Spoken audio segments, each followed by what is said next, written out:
एक ख़ास तकद्दुस का, पाकीज़गी का मेयार रखती है और उसके ज़िम्मेदार आम तौर पर जलसे जुलूस में, मदरसों के जलसों में कहीं नहीं जाते हैं। आपने नहीं देखा होगा, हर जलसे में जहाँ देखिए उनका नाम है वो आ रहे हैं।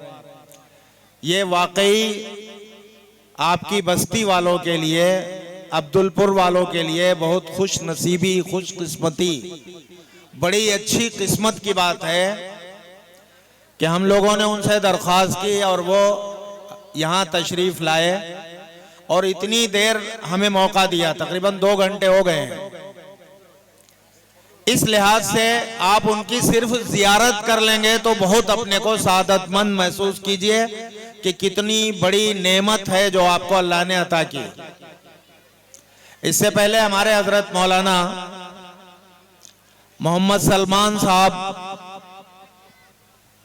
दारुल देवबंद से जो तशरीफ लाए थे, आपने उनकी जियारत की।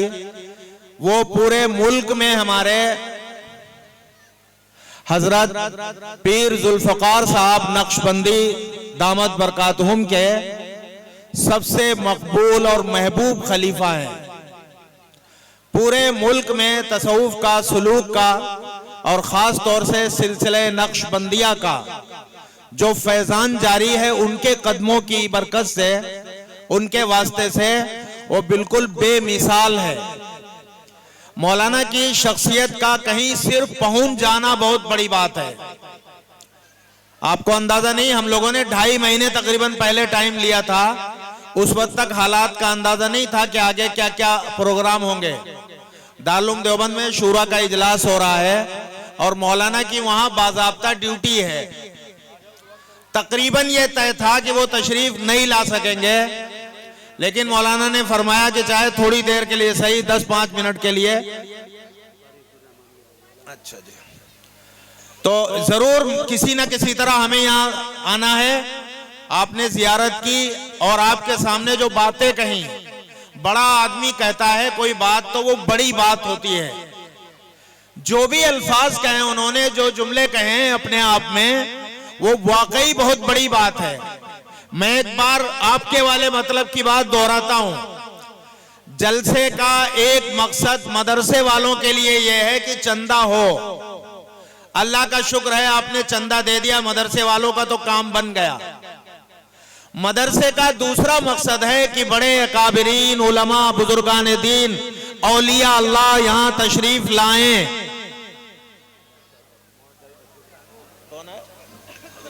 अच्छा, भाई शाह साहब तशरीफ ले आए हैं, माशाल्लाह। आप अपनी जगह रहिए, उनकी जियारत कीजिए, उन्हीं की दुआ पर इंशाल्लाह ये जलसा खत्म होना है। आप तशरीफ रखें अपनी जगह, सब लोग हजरत तशरीफ ले आए।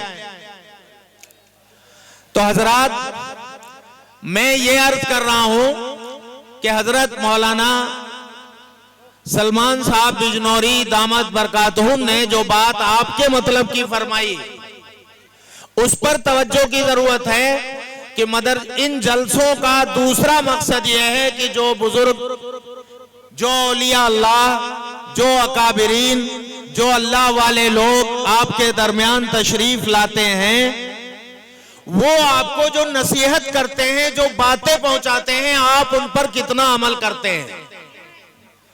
अगर आपने अपनी जिंदगी में यहां सुनी हुई कोई बात इस इरादे से नहीं सुनी कि उस पर अमल करना है, एक कान से सुनी और एक कान से निकाल दी, जैसा कि लोग कर लेते हैं आमतौर पर, तो गोया पूरे दिन यहां बैठना बरकत के लिए तो हो सकता है, उलमा की जियारत के नाम पर तो हो सकता है, लेकिन पूरा दिन खर्च करने का जो कीमत है वो वसूल नहीं होगी।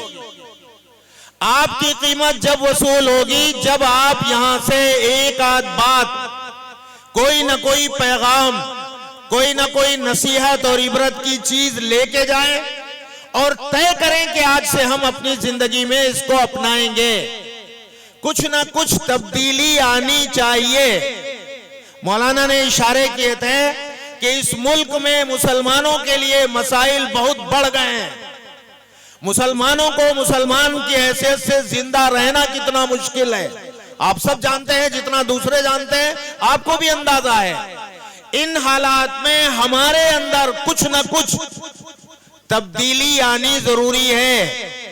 ये तब्दीली का फैसला अगर इन बुजुर्गों की मौजूदगी में, इन औलिया अल्लाह की मौजूदगी में आप करेंगे तो अज़्म में, इरादे में बरकत पैदा होगी, आपका यह इरादा मजबूत रहेगा।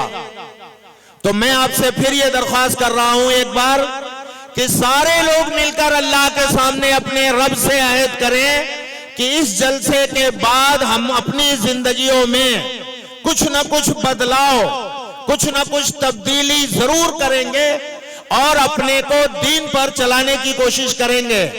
कम से कम नमाजों की पाबंदी, जिसका हजरत ने वादा कराया आपसे कि नमाजों की पाबंदी शुरू करेंगे, अपनी मस्जिदें भर देंगे, अपनी जमीनों को सजदों से सजा देंगे, हम इसकी कोशिश करेंगे। हमें इसकी नियत करने की जरूरत है। मैं आपके दरमियान का आदमी हूं, यहां आता रहता हूं, कभी फिर कुछ कह लूंगा, इसलिए मैं अपने मुअज़्ज़ज़ मेहमान, अपने करम फरमा हजरत मौलाना